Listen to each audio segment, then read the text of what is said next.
let's go to Romans 6 chapter.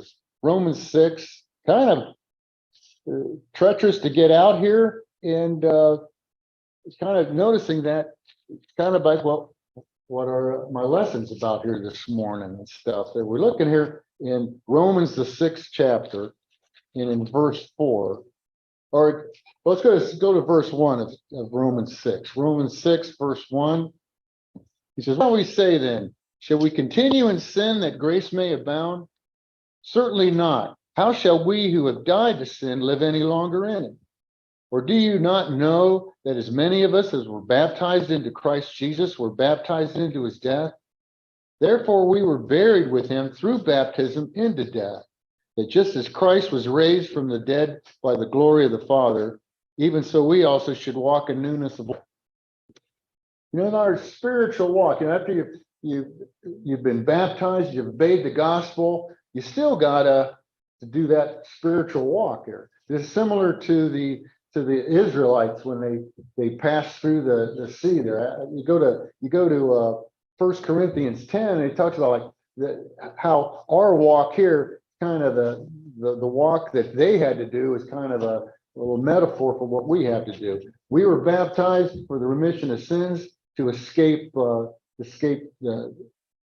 death from sin, in the bondage that we're under with sin. Well, the Israelites, they passed through the Red Sea to escape the Egyptian bondage, but they still are on their way to the promised land. They hadn't made it to the promised land. They had to wander in the wilderness for 40 years, and a lot of them didn't make it, because of sin. And so it's the same with us. We have been baptized, the sin's taken away, but still we got to make our way to the promised land, and a lot of us don't make it because we get tripped up along the way. And so there's a whole bunch of things that get in our way that causes us to stumble and fall in that there. So we look at that here, the example there in 1 Corinthians 10 in verse 12. It says, therefore, let him who thinks he stands take heed lest he fall. So it's not guaranteed just because you've been baptized that you're on your way to the pearly gates and that kind of stuff. You got to be watching what you're doing here. So there's all kinds of things that'll trip us up. You got doubt. You certainly got trials that come upon us. There's temptations all the time. There's temptations to the very end. And there's those old bad habits we had as before we became Christians. Those things, bad habits, and go back a long way. There's my best friends. That's what I grew up with. That you got false teachers that aren't helping us, and they're directing us goofy ways in this. So knowing these pitfalls will help us avoid losing our salvation there.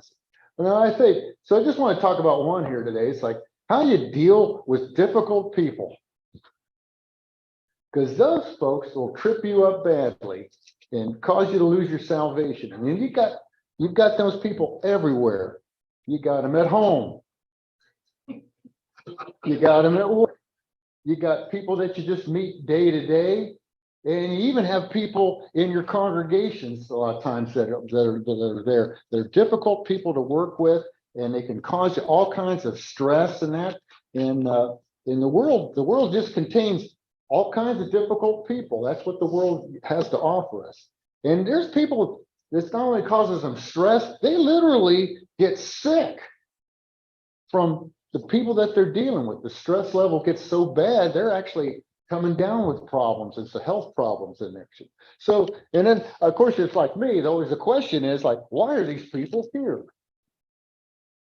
So let's go over to Matthew, the 13th chapter, Matthew 13, and Jesus explained to us why these people are here, why we have to deal with them there. We look there in Matthew 13. Matthew 13 is kind of the agricultural chapter. There's talks about earlier about the four soils, how we deal with that, but then along into verse 14, or verse 24, I mean, let's go to verse 24 of Matthew 13. It says, in another parable, he put forth to them, saying, the kingdom of heaven is like a man who sowed good seed in his field. But while men slept, his enemy came and sowed tares among the wheat and went his way. But when the grain had sprouted and produced a crop, then the tares also appeared. So the servants of the owner came to him and said, Sir, did we not sow good seed in your field? How then does it have tares? And he said to them, An enemy has done this. And the servant said to him, Do you want us to go up there and gather them up, get the tares out there? He said, No. And he says, No, lest while you gather up the tares, you also uproot the wheat that is with them. So let them both grow together until the harvest. And at the time of the harvest, I will say to the reapers, First gather together the tares, bind them in bundles to burn them, but gather the wheat into my barn. So we look at this thing as an example here of the world. There's wheat and there's tares.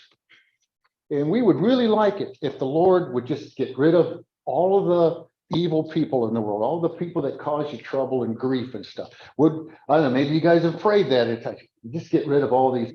Well, the problem is, well, number one, I would probably be one of the guys that get disappear. You know, we're always a lot more forgiving for ourselves and stuff. But we're always saying he says, don't rip up these tares because you might rip up the wheat also.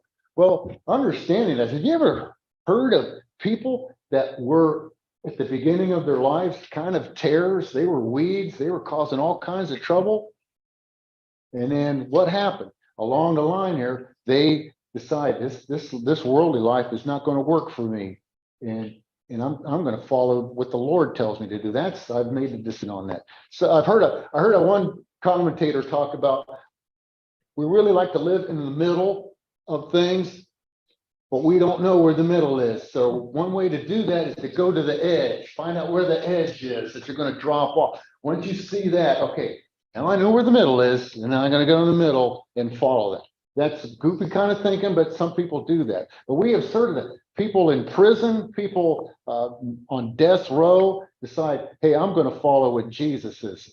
And they suddenly go from being a tare to being wheat. If we rip them up early, we're going to lose that wheat. So God has just given us those kind of times. We look at that, we don't have to go there, but 2 Peter 3 just talks about why God hasn't come yet. It's because he's given us all kinds of time to get better, to repent, to follow him. He's given us all those kind of time to do that there. So he doesn't want anybody to perish, but all to come to repentance. So he's giving that time. So they're going to be around us. So the good news, he's given us time. The bad news is there's going to be these difficult people all around us all the time here. And then we look at here, so what do we do about it? Well, if we go over here to the book of James, the first chapter, he just gives you a real quick, James, the first chapter, and in verse 2, he says, My brethren, count it all joy when you fall into various trials, knowing that the testing of your faith produces patience, and let patience have its perfect work, that you may be perfect, complete, and lacking nothing. Another reason that we've got difficult people around us to get us toughened up so that we can actually be good Christians, not taking the easy route, never having any problems. So they're going to be around us. You're going to have difficult people that you're going to have to deal with. We're not going to be we're living in a monastery and hiding out from everybody. We're going to be in the world. We're going to be around difficult people. And if we're not careful, the difficult people are going to trip us up. So let's do a thing here, exercise of let's put some more tools in our toolbox. That toolbox that's in your brain, if you don't have a lot of tools in there, you're going to use the tools that you got. So if you got to fix a window and you open up your toolbox and all you have is a hammer in there, let's use the hammer then. That's what we're going to do. And I'm going to try very carefully with the claw thing to try to fix this hammer. It's not going to work, but that's the only tool you got. That's the only one you use. And so a lot of times we have these various tools. We only have a few of them, and they're not going to get us through this. So let's grab some more tools to help us through this thing. Some strategies, some ideas and solutions that's going to help us get through this thing and not get tripped up there. Okay, and above all, remember this thing. Remember that God does not give us any extra credit for suffering through things we did not need to suffer through, especially if the solutions are kind of easy and stuff there. So, okay, so number one thing we should look at, every time you're dealing with a difficult person, let's make sure that the difficult person is not you. Yeah, it takes you on that. This. How are you getting along with others? There's always people that go, it's the kind of stuff, oh man, everybody's out to get me. Everybody's out to get, everybody's out to get me. Everywhere I go. They're all out for me. So, okay, that could be the problem. I'm seeing the common denominator is one person here, not everybody and stuff. How are you getting through this thing? So we're looking at that, all these kind of problems. A lot of times we have problems with people because we're the ones causing the problems and stuff. We look over here, well, you don't have to don't go to there, but Proverbs 18, verse 24, the beginning part of it, it says, a man who has friends must be friendly. You want to have friends, you want to be a friendly person. If you're a friendly person, you will have friends. If you're all by yourself and being grumpy and stuff, you're going to find that you don't have very many friends. People don't want to come up there and stuff. But let's go, and of course, Proverbs 26, verse 21 says, as wood to fire, so is a contentious man to kindle strife. We're causing all kinds of problems. We're like throwing out wood on the fire. We're wondering why the fire's getting so big, because we're contributing to the problems in there. But let's go over to First Peter, the 4th chapter.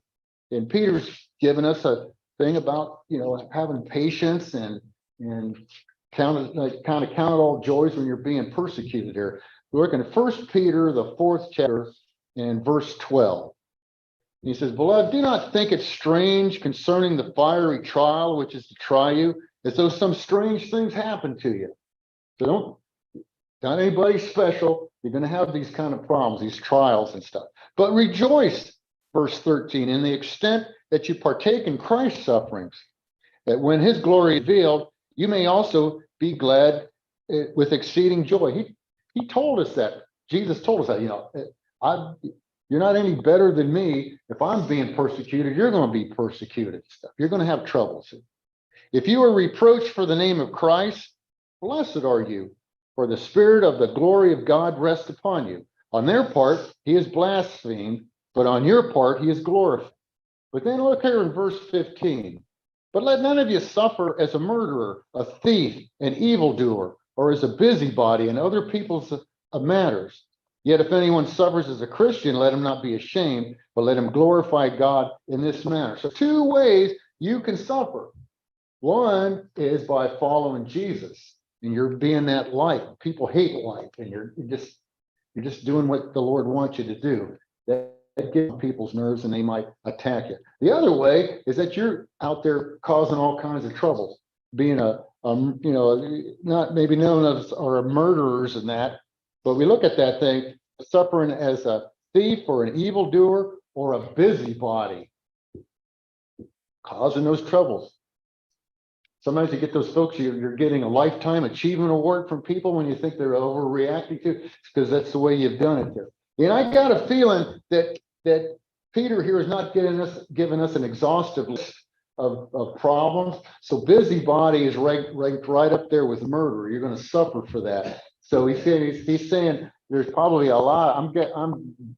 Would strongly bet there's a lot of other things that we do to get on these people. I've seen this one. I don't know if you've seen the meme, but they show this driveway with this little stretch of grass right between the 2 driveways. They're probably no more than a yard wide, but one side of it is just mowed. It's nice and straight, while the other side is just all tall grass and everything. And he says, don't be this kind of neighbor. Because you can tell somebody took the time to really mow carefully, making sure they didn't get onto their neighbor's property, because they want to make sure that neighbor knows he's got a messy looking yard. So he's going to cut his just perfectly. So just mow the thing, so they don't see spending all that time there and stuff. So there's times we do things that causes people, they're not persecuting us. It's just a natural reaction to what we're doing. We're doing things to get on people's nerves. They're going to react to us that way on that. So what do you do about it?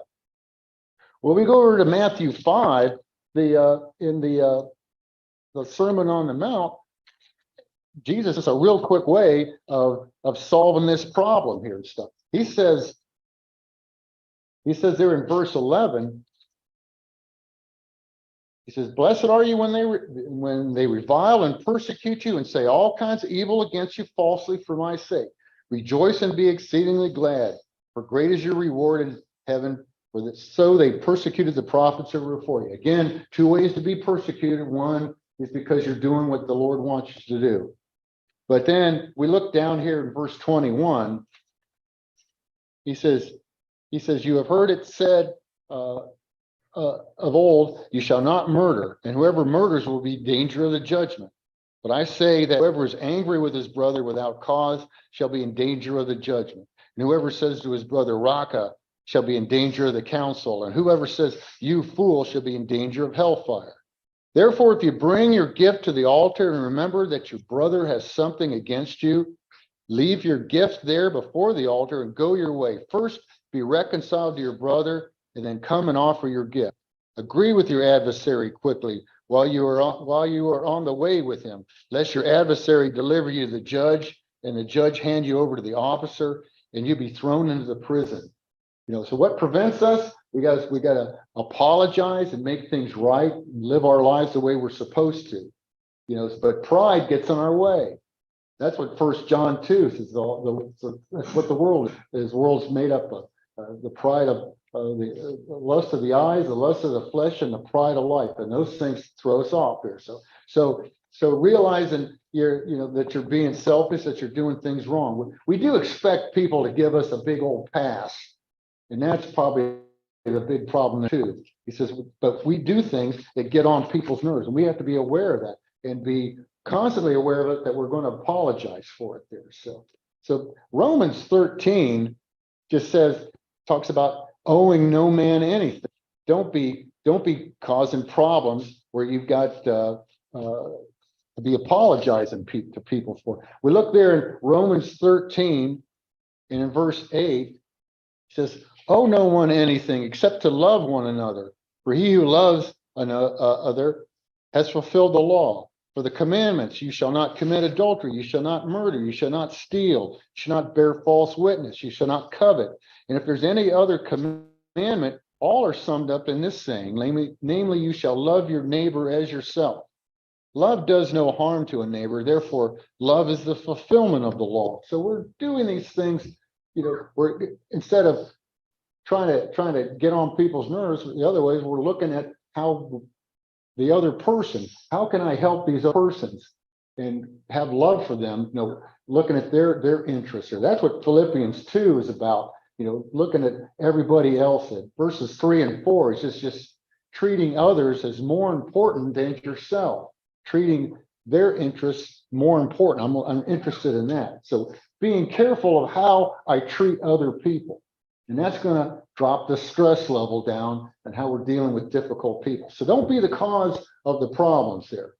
All right, so the next one is, and here's the one where the person is being difficult and you haven't caused anything, but they're the ones doing it.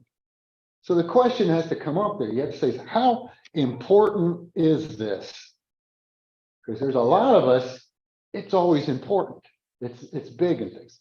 It's not your fault, but you're dealing with a difficult person.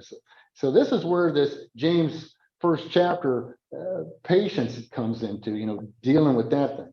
So we got to get on God's schedule and not our own schedule. So my schedule is I want to go through my life today, just driving along here like today. So I just want to drive along there and no problem. You can go about 45 out here pretty safely, but out there by New Dover, somebody thought, I think I'm just going to go 20.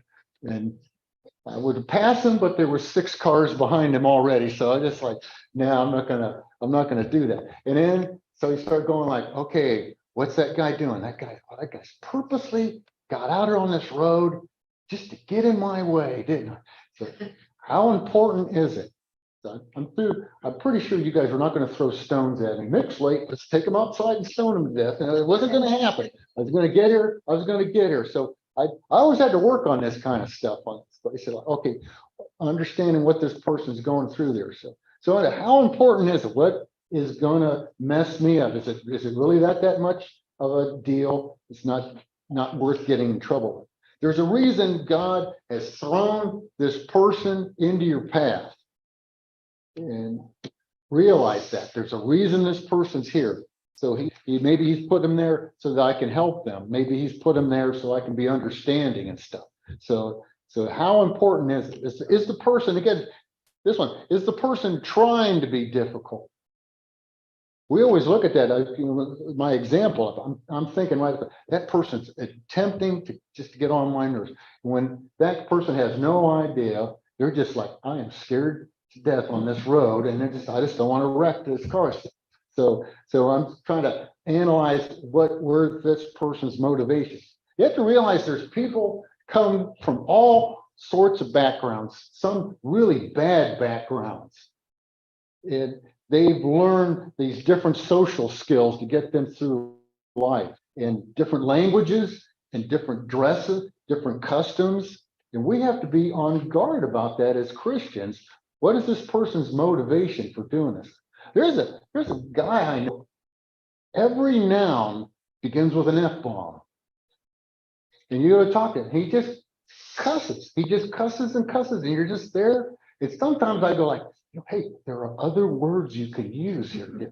But the guy's just cussing. He's not mad at anything. He's not trying to embarrass me. He's just talking. And I realize, okay, that's where this guy's coming from. Oh, I'm not going to be upset. I'm not going to treat this guy as a difficult person.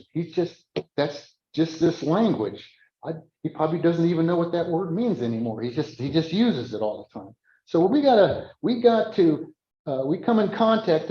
There's an opportunity for unintended conflict, and we have to be aware of that. How would you feel if you knew the person meant no harm? I was joking when I retired from the highway patrol, and my wife's sixth grade class, and she said, "Oh, my husband's retiring from the patrol, so all the kids, can we write him a letter?" And things. Okay, yeah. So they all wrote letters. One of the kids says, "Dear ex-trooper Szabo," hold on, wait a minute, he just made that statement, like that. And we're all laughing at it because we know the kid did not mean anything by that. They're just saying stuff. They said, "What we know, we can say that's cute because we know they meant no harm to us." So patience grows when we don't feel all threatened in there. It's interesting to look at like what Paul did, the Apostle Paul, in 1 Corinthians 9. 1 Corinthians 9, he talks about he was all things to all people. 1 Corinthians 9 in verse 19. He says, "For though I am free from all men, I have made myself a servant to all, that I might win the more. And to the Jews I became as a Jew, that I might win Jews. To those who are under the law, as under the law, that I might win those who are under the law." Boy, that's really a mouthful. But what he's just saying, when I'm around Jews who are following the law of Moses, I follow the law of Moses when I'm around these people. But in verse 21, "For those who are without the law," that's us, people that aren't under the law of Moses, "as without law." But he says, like, it's not being without law toward God. He says, so you're just not following the Moses law there. Says, "But under the law of Christ, that I might win those who are without the law. So to the weak I became as weak, that I might win the weak. I have become all things to all men, that by all means save some." So he's saying wherever he's at, he kind of adopts those customs, not that sinful customs. So when I'm talking with that guy, I'm not throwing F-bombs around to make him feel it. I just kind of, here's the time to talk correctly and stuff to hopefully win. Well, I'm not going to be getting upset, but then what I do is whatever they're interested in, that's what I'm interested in. That's my wife has taught me that. You have some great conversations with people if you let go and just. I never knew anything about farming. We start talking to some guy. He's really interested in how his soybeans doing. You're just starting to talk to him. And we had one guy that used to get on everybody's nerves, but he understood the way his mind worked, how he talked, and it's called like this forced speech. There's some people that have like attention deficit thing. So you ask them how the day went today, and they'll start from the time they got up and what they had for breakfast, what traffic was, and that's the way their brain thinks. And so realize that when I talk to the guy, I be have my little projects. Hey, how do you fix this thing? And he takes it from the time you start listening, like after he gets up and gets his breakfast done, and he starts to tell you step by step everything you need to know, so you understand that kind of thing. So he said he's all things to all people. So whatever he was they're interested in, he would be interested in. So I've had these people like sports. How many ladies like sports? My wife. Okay, here's it. Lucia Messbarger. She lives in Arizona. She's a sports genius. She says all you have to do is pay attention to the last quarter of a football game, and you can keep up with any conversation. You don't have to watch the first three quarters, just the fourth quarter, you're done. It probably goes for the last 5 minutes of any basketball game. You click it on there, and one team's ahead by 30 points. Boy, that's a blowout. And the next day, yeah, did you see that? It was a blowout. Yeah, it was a blowout. But then you watch the whole thing. So, but I've had people like, you're talking sports is just a nice icebreaker, but you talk to some guy and they go like, hey, I was watching sports. I don't like sports. Okay, that's not all things to all people. And I would tell these guys, you don't have to like the sport. Just act like you like the sport, and you can talk to people and stuff. That's what Paul did. He was approachable to all people, whatever they were interested in. That's what he was going to be interested in. So he could talk to them. He could be on their level, and he could talk to them about being that. So, okay, now it's easier to have patience with somebody if, in fact, you love them. That's a big one too. We follow that thing. We go to 1 John 4, 1 John, the 4th chapter, in verse 7. He says, beloved, let us love one another, for love is of God, and everyone who loves is born of God and knows God. He who does not love does not know God, for God is love. And this is the love of God was manifested toward us, that God had sent his only begotten Son into the world that we might live through him. And this is love, not that we loved God and that he loved, but that he loved us and sent his Son to be a propitiation for our sins. Beloved, if God so loved us, we also ought to love one another. So here we have an opportunity when we're talking to them, any conflict that we come through, that we have an opportunity to let our light so shine. So a lot of times these difficult people don't receive an awful lot of love. And there you are, ready to give some of that stuff, ready to have understanding. You have opportunities we look at instead of there's barriers and frustration, there's opportunities here. So you got an opportunity to be a teacher. Teachers have to have all kinds of patience because the kids don't get it right away. You got to be that way. So how you teach, you got to be teacher mode. And teachers, you don't yell at people, you admonish them and stuff. So that's that Galatians 6:1. If anybody's taken in a fault, ye who are spiritual, restore them in a spirit of meekness, lest you be tempted yourself, and realize that's it. So how would you want to be corrected when you're talking to somebody? So I'd like them to give me that, like I said the last time, to give me all kinds of benefits of the doubts. So all these, you start looking at this, these encounters as opportunities to spread the gospel instead of being opportunities for conflicts, and just be joyful of that opportunity. Okay, so dealing with a person that is intentionally trying to hurt you. Now let's go to this next one, to the big degree here. They really want to hurt you. They're not accidentally doing this. They really want to cause all kinds of trouble. Now we don't like to be taken advantage of, but then again, we don't need to be in revenge mode. And that's that problem. You always heard about the eye for an eye, but he says we don't want to be doing that either, because that's God's department there. We look here in Matthew 5 again in verse 38. And he says, you've heard it said, an eye for an eye and a tooth for a tooth. An eye for an eye and a tooth for a tooth does not mean that somebody accidentally chips a tooth, you're allowed to pop them in the mouth and break some teeth there. It was kind of the early stages of civil law. Somebody hurts your car. They today, hopefully nothing like that, don't. And they wreck your car, and people go like, well, you wrecked my car, my 1990 Toyota, so you owe me $1 million now. That's That's not it. Your car was a piece of junk. You're going to get a piece of junk replacement there for that. And that's what it is. It's just what the damage was caused is what you're doing here. So not be, that's what the eye for an eye and a tooth for a tooth. So I can see somebody accidentally knocked a tooth out of the guy and he's wearing dentures. Now, how am I going to get, I need those dentures or something. That's not what he's talking about here. So, all right. So but I tell you not to resist an evil person. Verse 39, whoever slaps your right cheek, turn to him your others also.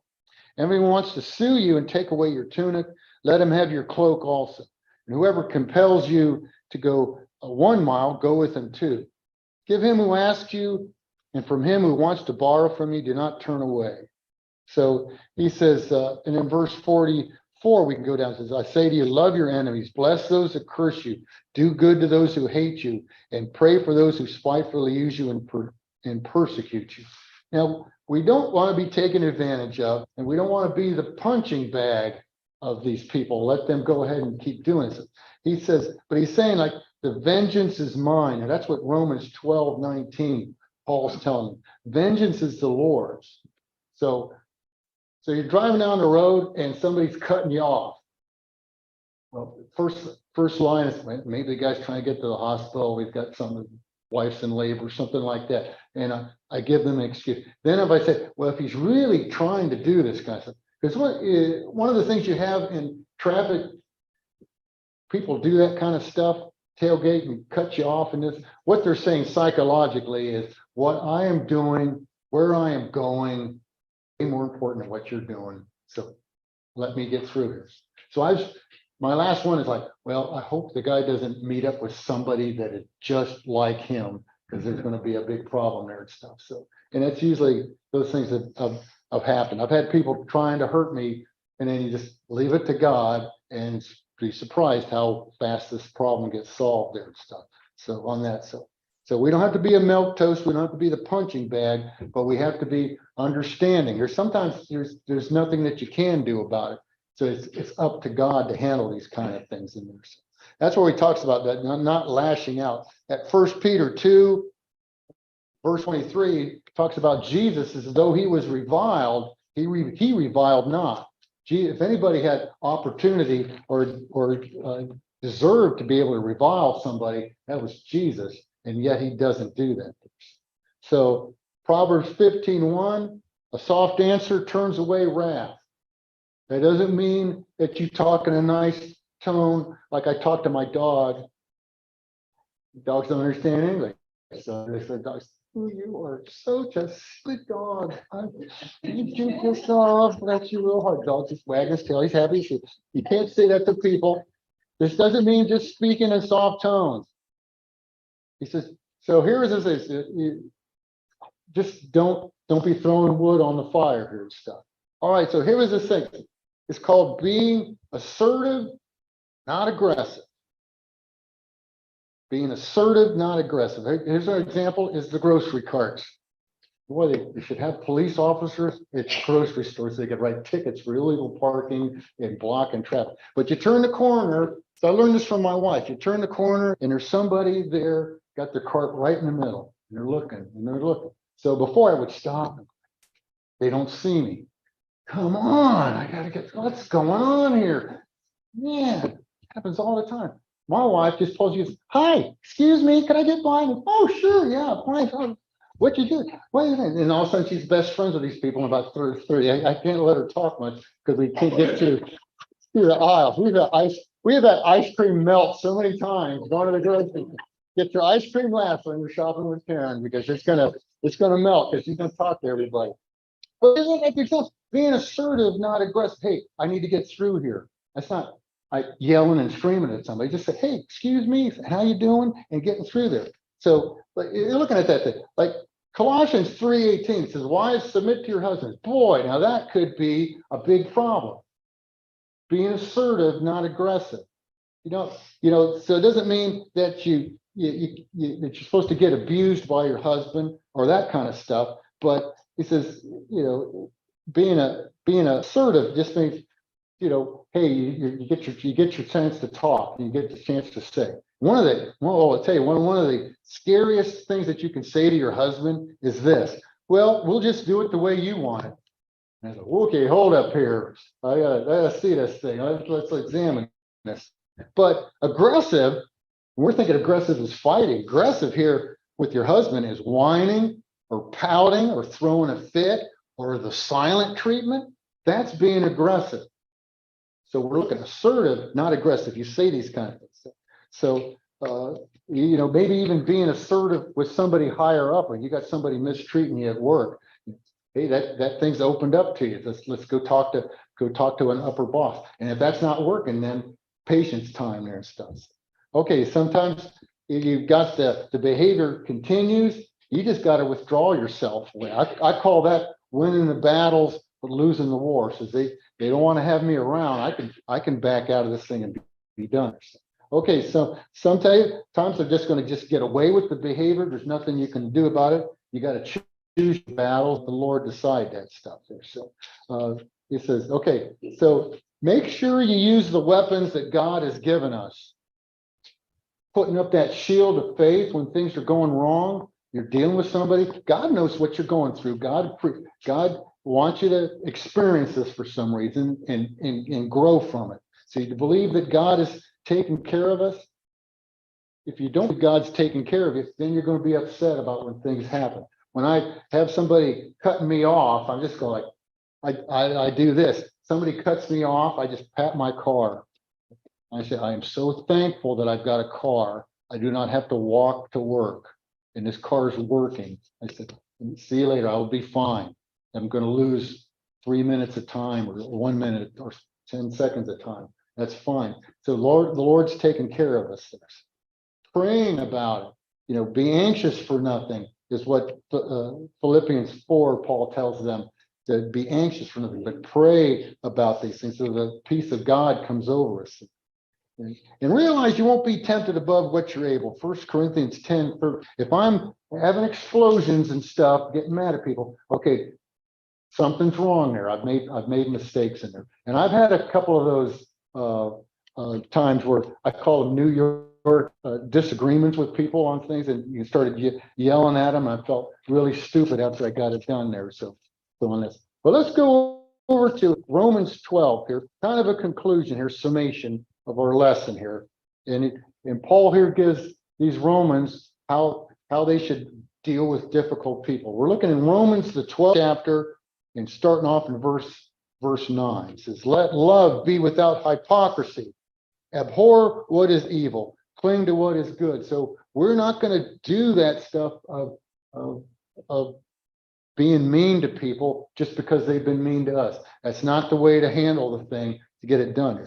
Be kindly, verse 10, be kindly and affection to one another with brotherly love and honor, giving preference to one another. Again, we looking at the interests of others, even that person that's giving us a hard time, they've got certain needs. We're going to be interested in what they need. There's not lagging in diligence, fervor in spirit, serving the Lord. I guess that's more like keep your head on a swivel. There's going to be a problem. Say, I just want to go to the grocery store. You're on duty. There's going to be something happen. Be ready for it. There and stuff. Okay, verse 12. Rejoicing in hope, patient in tribulation, continuing steadfastly in prayer. So when the trial comes, it's not, hey, God has abandoned me. It's that, okay, look, God has thrown somebody in front of me in my path to do this. Distributing to the needs of the saints, given to hospitality. Verse 15, bless those who persecute you. Bless and do not curse. Rejoice with those who rejoice and weep with those who weep. Be of the same mind toward one another. Do not let your mind on high. Do not set your mind on high things, but associate with the humble. Do not be wise in your own opinion. Repay no one evil for evil. Have regard for good things in the sight of all men. And if it is possible, as much as depends on you, live peacefully with all men there. So we're looking at these things. All these things that come upon us, we're looking, don't be repaying evil for evil. And he says, what's the one? It said, verse 21 is the big one here. Do not be overcome by evil, but overcome evil with good here. So we need to be living peaceably with all men. There's going to be people around us all the time that's going to give us trouble. And that's just the way the world's set. But we do what we're supposed to do. Well, for one thing, we're not going to trip up. And two, while you're dealing with these people, you have an opportunity to turn them from a tear into wheat there. And it's going to be by your example there, since there's opportunity there. God's taking care of us, not going to lose out on anything. And look at it, at the benefits that can happen from this. It could happen from these altercations. So we have this time now, in case you've dealt with some kind of difficult person and did not follow any of my lesson and have committed sin like I've done that. So here's an opportunity to make things right with the Lord. Or maybe you're getting a little struggly and you need some prayers from the saints. Or maybe you haven't obeyed the gospel and you're still under the bondage of sin. And we can make that thing right by getting you baptized. Great. This is one good thing about the building, and it's cold out, but it's not cold here. So we can help you out any way. Let us know. We'll stand now and sing our song of invitation. To come forward if you need anything.